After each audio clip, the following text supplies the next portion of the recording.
নমস্কার, আমি অয়ন। একই কাণ্ড, এক মাসও হয়নি পালাবদল। 15 বছর ধরে যে দলটা ছিল শাসনে, সেই দলটা থাকবে কিনা তা নিয়ে এখন প্রশ্ন উঠছে। একদম তো তাই।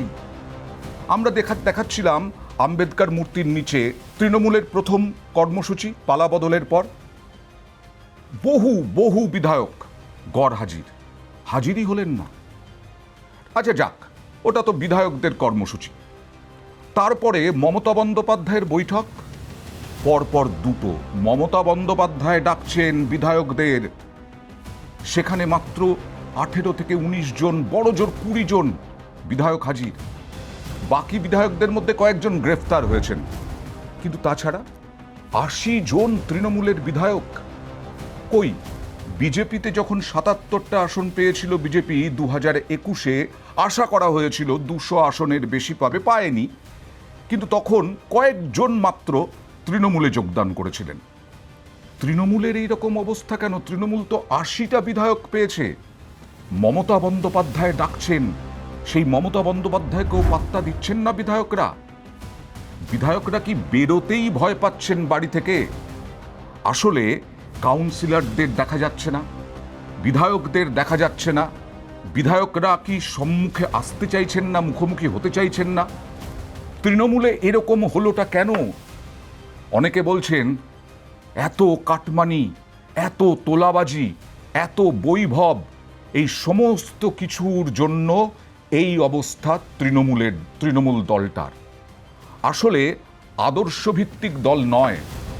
কোনো পালাবদলের সময় 2011-তে তো বড়সড় পালাবদল হয়েছিল। কোনো কর্মীকে, সিপিআইএম কর্মীকে, কংগ্রেস কর্মীকে কখনো মার খেতে দেখেছেন? চোর চোর স্লোগান শুনতে দেখেছেন?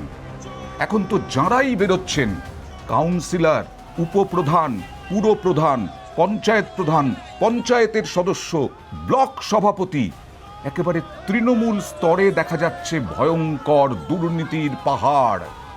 আর সেই দুর্নীতির পাহাড়ের জন্যই তৃণমূল দলটার আজকে এই অবস্থা। অভিষেক বন্দ্যোপাধ্যায় গেলেন, অভিষেক বন্দ্যোপাধ্যায় সোনারপুরে গেলেন, কি হলো শনিবারে?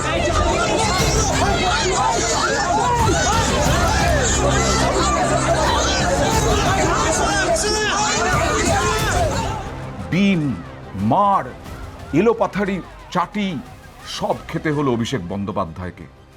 এখন বড় বড় দাপুটে নেতা, তাদেরকে কোমরে দড়ি বেঁধে ঘোরানো হচ্ছে বিভিন্ন জায়গায়, যাতে আর কোনো তোলাবাজি, কাটমানি করতে সাহস না পান কোনো নেতা। আর এই আজকেই এসছে চঞ্চল খাঁড়া। চঞ্চল খাঁড়া পূর্ব মেদিনীপুরের একটি অংশের দাপুটে নেতা, উলুবেড়িয়ার শিল্প তালুকের ডন। তাকেও কোমরে দড়ি বেঁধে ঘোরানো হলো মানুষের সামনে। মানুষ খুব খুশি, কারণ এদের অত্যাচার মানুষ মুখ বুজে সহ্য করেছেন।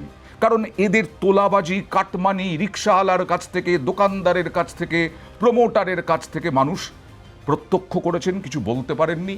এখন খুশি হচ্ছেন পুলিশের পদক্ষেপে। তাহলে দলটা কোথায়? তৃণমূলের দলটা কোথায়? ঋতব্রত বন্দ্যোপাধ্যায় একেবারে তৃণমূলের যে প্রস্তাব, সেই প্রস্তাব, বিরোধী দলনেতার যে প্রস্তাব, সেই প্রস্তাবে পর্যন্ত সই চুরি। আমি প্রতিবেদন করেছিলাম, একই কাণ্ড করেছিলাম। সেই সই চুরিতে দেখা যাচ্ছে যারা সেদিন উপস্থিত ছিলেন না 19 তারিখে, তাদের ব্লক লেটারে সই। যারা এই রকম ধরনের সই চুরি করেছেন তারা জানেন না বিধানসভার আইন।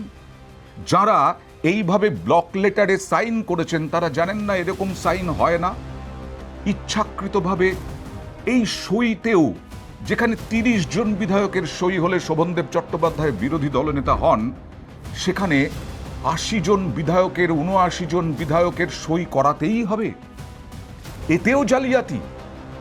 এইখানেই প্রশ্ন উঠছে। ঋতব্রত বন্দ্যোপাধ্যায়, সন্দীপন সাহা তারা বলছেন নৈতিকতার জন্য আমরা এটা স্পিকারের কাছে দিয়েছি।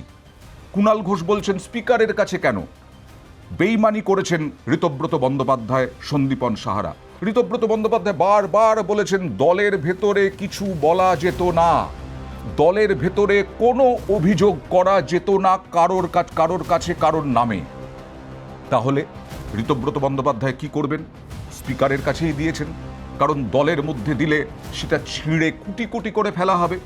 ঋতব্রতকে তারপরে সতর্ক করে দেওয়া হবে, সাবধান করে দেওয়া হবে, হুঁশিয়ারি দেওয়া হবে। এবার দেখা গেল ঋতব্রত বন্দ্যোপাধ্যায় এবং সন্দীপন সাহা এবার কি একনাথ শিন্ডের ভূমিকায় ঋতব্রত বন্দ্যোপাধ্যায়?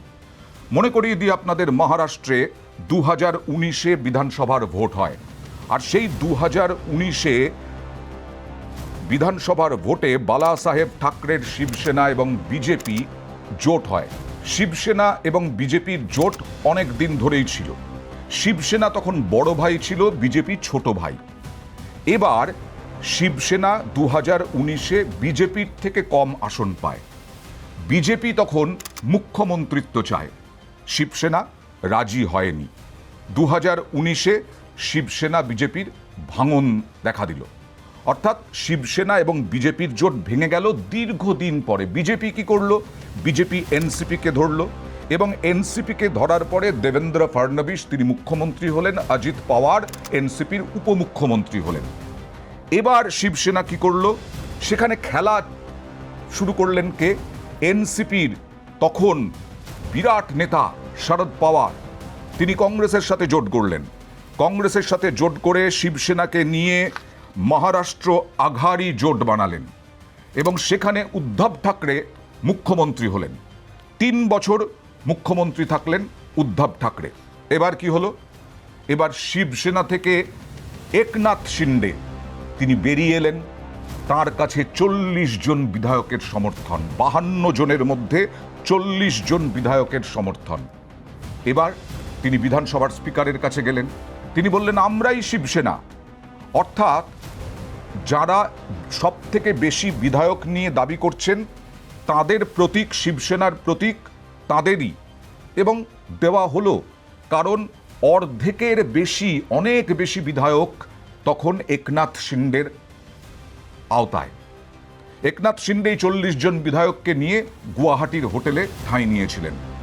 এরপরে শিবসেনা ভেঙে গেল, একনাথ শিন্ডেই হলেন আসল শিবসেনা। এবং তীর ধনুক উদ্ধবের হাতে, তীর ধনুক হয়ে গেল একনাথ শিন্ডের, আর মশাল হাতে উদ্ধব ঠাকরে। এখানে দেখুন, এখানে 19 থেকে 20 জন বিধায়ক এখনো পর্যন্ত মমতা বন্দ্যোপাধ্যায়ের কাছে। মমতা বন্দ্যোপাধ্যায়ের কাছে 19 থেকে 20 জন, 60 জন বিধায়ক, তাদের মধ্যে 2 জন 3 জন গ্রেফতার। যদি ধরি 55 জন, 55 জনের সই নিয়ে, 55 জনের সমর্থন নিয়ে ঋতব্রত বন্দ্যোপাধ্যায় যদি স্পিকারকে দেন, গতকালই তাপস রায়ের সঙ্গে কথা বলেছিলাম, তাপস রায় বলেছিলেন যে অধিকাংশেরও বেশি বিধায়ক তারা যদি ঋতব্রত বন্দ্যোপাধ্যায়ের সঙ্গে থাকেন, তাহলে ঋতব্রত বন্দ্যোপাধ্যায় দাবি করতে পারেন তারাই আসল তৃণমূল। তৃণমূলের শোচনীয় অবস্থা। তৃণমূলে দুটো ভাগে ভাগ হয়ে গেছে, মমতাকেও ডিনাই, অভিষেককে তো বটেই। এরকম একটা পরিস্থিতি সৃষ্টি হয়েছে, পার্টির রেজাল্ট 1 মাসও হয়নি। তো সুতরাং এটা অনিবার্য ছিল, এটা হওয়ারই ছিল, এবং এটা হবে, এটা ঘটবে। अब महाराष्ट्र में दल तोड़ा, गवर्नमेंट तोड़ा, अब हरियाणा में फोर्सफुल इलेक्शन किया, हर जगह में करते हैं। आप जितना कौन सी पार्टी तोड़ो, लेकिन आप जब पावर में नहीं रहेंगे ना, आपका पार्टी 2 दिन में टूट जाएगा। और हम पार्टी का नेता लोगों को भरोसा नहीं करते।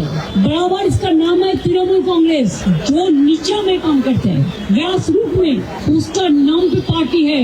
We are not the asset. এবং তারপরে বিরোধী দলনেতা ঋতব্রত বন্দ্যোপাধ্যায় হতে পারেন, এখনো পর্যন্ত সম্ভাবনা, এবং তারা দলত্যাগ বিরোধী আইনেও পড়বেন না। দেখা যাক কবে এই কাণ্ডটা ঘটে।